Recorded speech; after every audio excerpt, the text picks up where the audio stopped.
Well, here we are at Queen's Park with the noted engine sheds behind, and this is where the Bakerloo line proper starts, in my opinion. None of this London North Western Railway nonsense north of here. And well, the next station is Kilburn Park. Queen's Park Station was first opened by the London and North Western Railway on the 2nd of June 1879 on the main line from London to Birmingham. The railway actually preceded the station by a number of decades. Services on the Bakerloo line were extended from Kilburn Park to Queen's Park on the 11th of February 1915. Anyway, that's got the railway history out the way. Let's talk about Queen's Park, the park.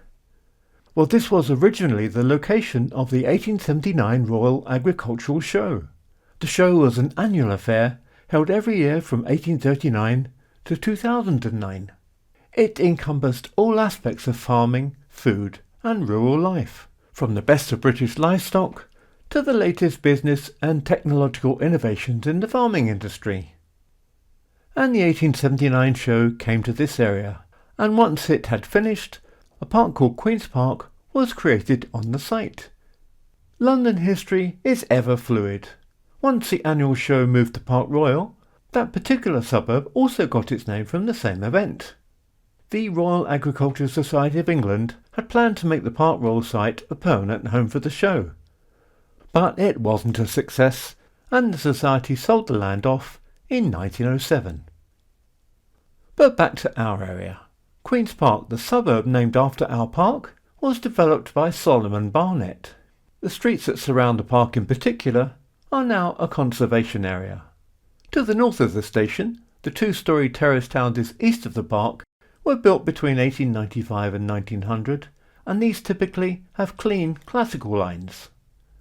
Those west of the park, built between 1900 and 1905, tend to be more Gothic in style.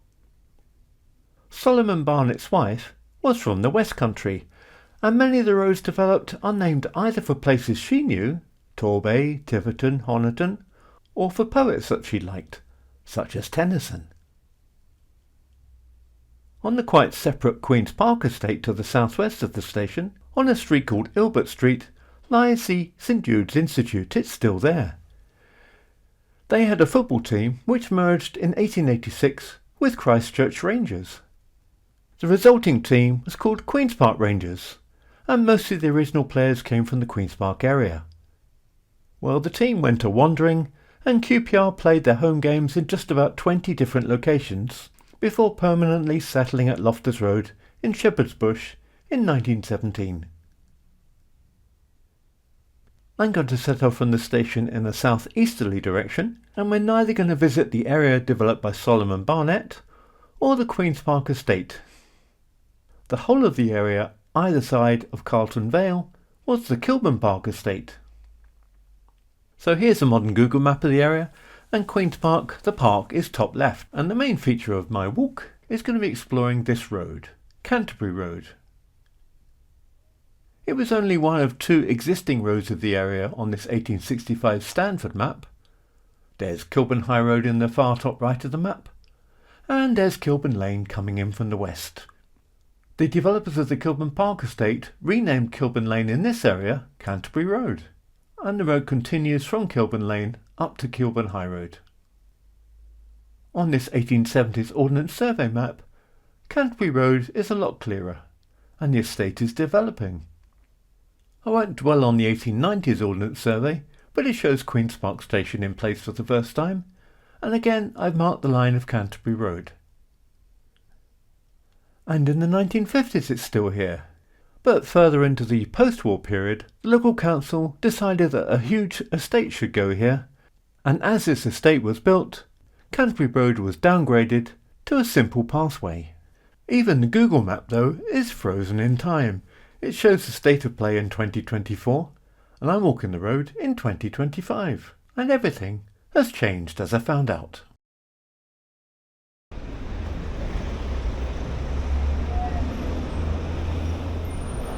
Heading south here across the bridge.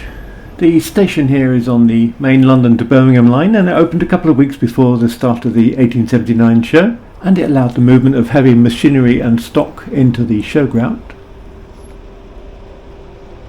No, I'm not sure I should be riding that scooter on the pavement, but that's just me.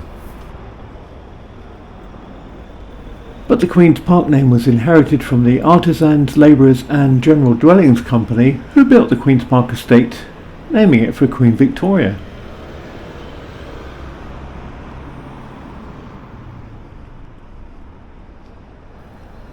My family lived pretty locally and we thought this road was called Salisbury Road for ages, after the Wiltshire city.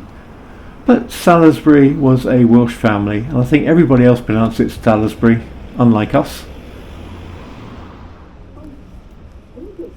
Premier Corner says a sign over there, the other side of the zebra. I've been trying to research why this junction is called Premier Corner, but I haven't come up with anything.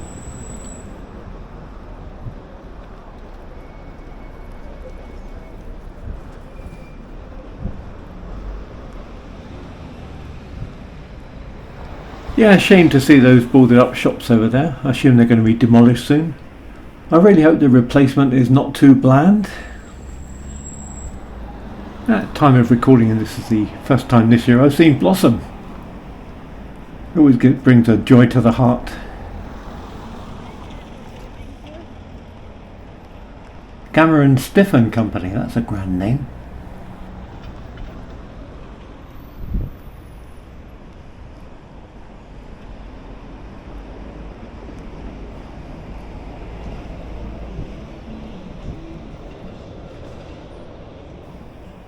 St Luke's was bombed in 1940 and a new church was built on the site in the late 50s on the corner of Kilburn Lane and Fernhead Road. So just there on the right you can see the sign for Kilburn Lane beginning. And Kilburn Lane used to stretch right across this junction, and this part of Carlton Vale was also Kilburn Lane before any of this development happened. Carlton Vale, I'm now walking along it, was built along what was previously the fields belonging to Kilburn Bridge Farm. Kilburn Bridge Farm was on the Edgware Road. And I think the name Carlton Vale is quite majestic, and it suggests the road was here for quite a while, and that it crosses a valley. But it doesn't, and the Carlton name was chosen quite at random. Carlton villas were built along the Edgware Road in the year 1840, and they were built by a builder called Hugh Byers. Carlton Vale was initially called Carlton Road, passing near the villas, and the name Carlton was popular during the Regency period as it evoked elegance through its association with the Prince Regent's Carlton House. West Kilburn Baptist Church is still going strong by the looks of it. Seems a bit marooned here. Carlton Road really was then a made-up name with no Carlton anything, apart from the villas, which also made up names. No Carlton anything in the area before then.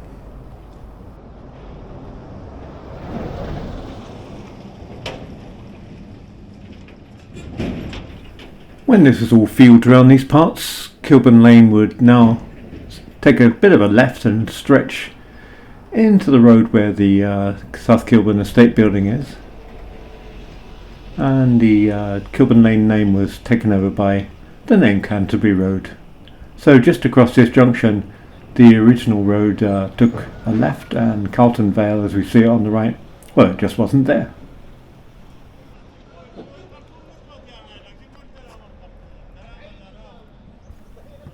Just crossing Rupert Road to enter Canterbury Road. The Canterbury Road name seems to be the fault of Hugh Byers as well, who built Canterbury Villas in 1836. And Canterbury Road was maybe named after the villas, I don't know actually. I still think the original name of Kilburn Lane, which was the name of this part of Canterbury Road originally, I think this would have been better. Canterbury Road, well, it's a bit anonymous. According to the map I'm using, a lot of this isn't here. This is supposed to be the South Kilburn estate. I was told that Canterbury Road was just a footpath these days. You may have noticed I'm adding a lot of this commentary in the edit, and this is where I became quite unsure that I was on the line of Canterbury Road. So this is an original building on the South Kilburn estate. I think this is a 50s block, and I was thinking that this path here was Canterbury Road because according to Google Maps that I'd printed out, Canterbury Road was just a footpath. So the Google Maps I was using was probably created last year in 2024, and all this new build, well, this is not new build, this is still the South Kilburn estate, but all this new build up ahead on Canterbury Road is really new, and what they've done, it's called the Northwest Quarter, I think it's called, which is a terrible name. I'm just not a fan of terrible names. Northwest Quarter is just like blur. So the Northwest Quarter developers have restored Canterbury Road, and they can park along it, and it's an extant road as it used to be originally. So that's one good thing, that Canterbury Road has been restored instead of being a path, but I was going to hopefully find it more interesting as a path, but never mind.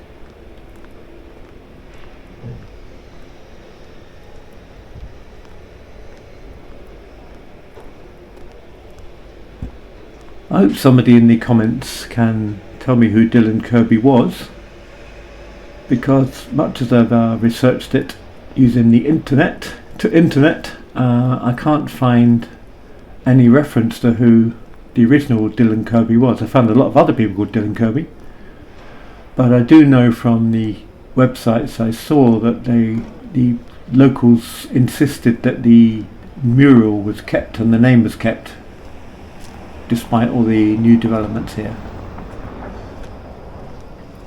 So I realise that 1950s blocks are as anonymous as anywhere else, but these are 2020s blocks, and they are just particularly anonymous. I do appreciate up ahead we see some varying styles, but you can travel the world these days and see exactly the same sort of building. You'd never know you're in London or anywhere. Although I must admit I do like the lampposts, they're quite retro.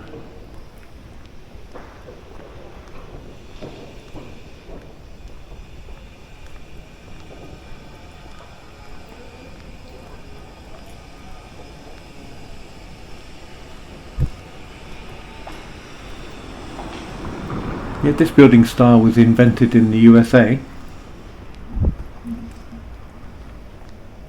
and it was invented because they found you could put a building up with a wooden interior, a fireproof wooden interior, and I think the regulations in some city or other, I did actually mention this in the Acton Town to Chiswick Park video. I researched the whole story, but I've now forgotten it as I'm doing this.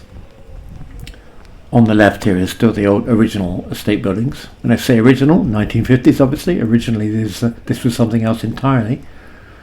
The area was heavily bombed in the Second World War, and the South Kilburn estate was put up after the war. So anyway, back to my subject, that these buildings on the right are made of wood inside, and the US regulations relaxed their regulations against building with wood. It became a lot cheaper to put up buildings, and the world adopted this style as a result because it's just a lot cheaper to build. This green thing on the right marks the site of a vent for HS2, so the tunnel that runs between Old Oak Common and Euston comes out on this green area, and that's why it says Canterbury Road vent shaft on the sign. Now these on the left, I suppose these are new, but they're quite well designed to look old if they're new, and if they're old, someone's added a roof.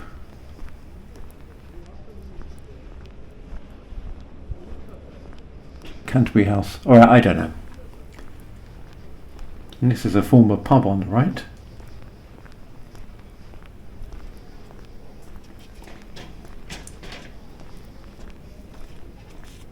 The retro lampposts continue.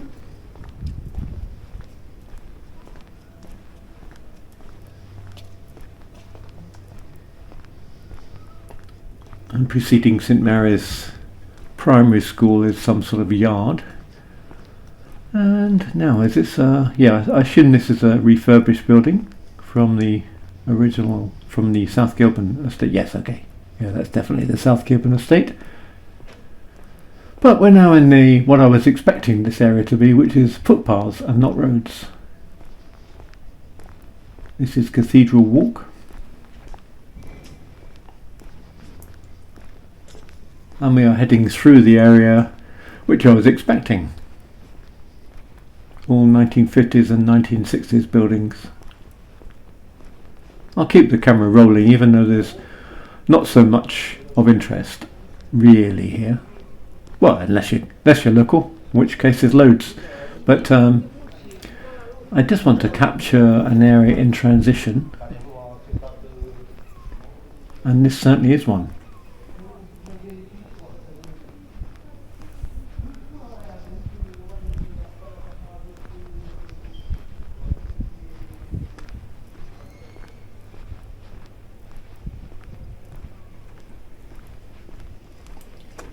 Gorefield House on the right here. Bit of recycling going on the right also.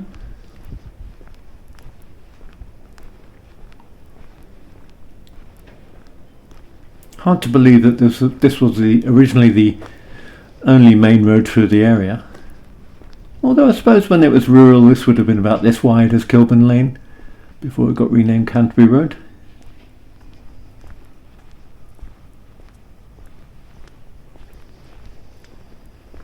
Well, this bit is called Cathedral Walk to be strictly fair.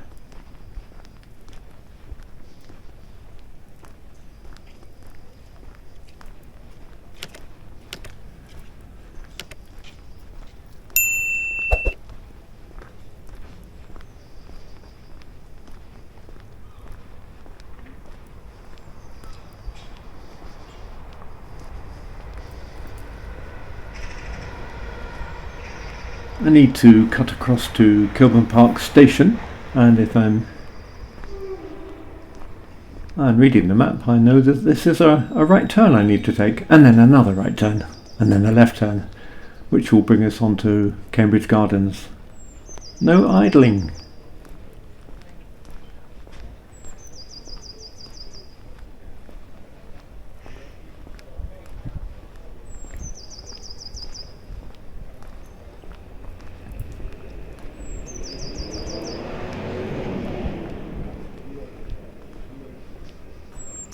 There must be a tale behind that sign. Must have been lots of idling in the past. More recycling.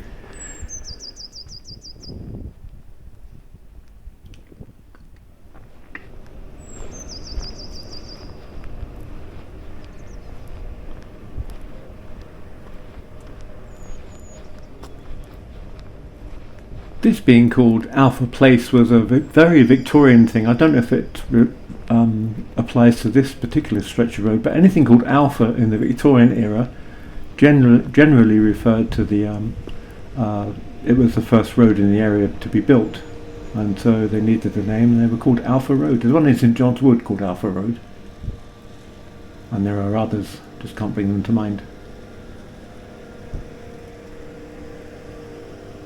And that's a great 1950s or earlier tiling there, Wenlock Ales. Coming up then to Cambridge Gardens, we see the terracotta, the red look of Kilburn Park Station. More of the history of Kilburn Park Station in the next video. It's got quite a story.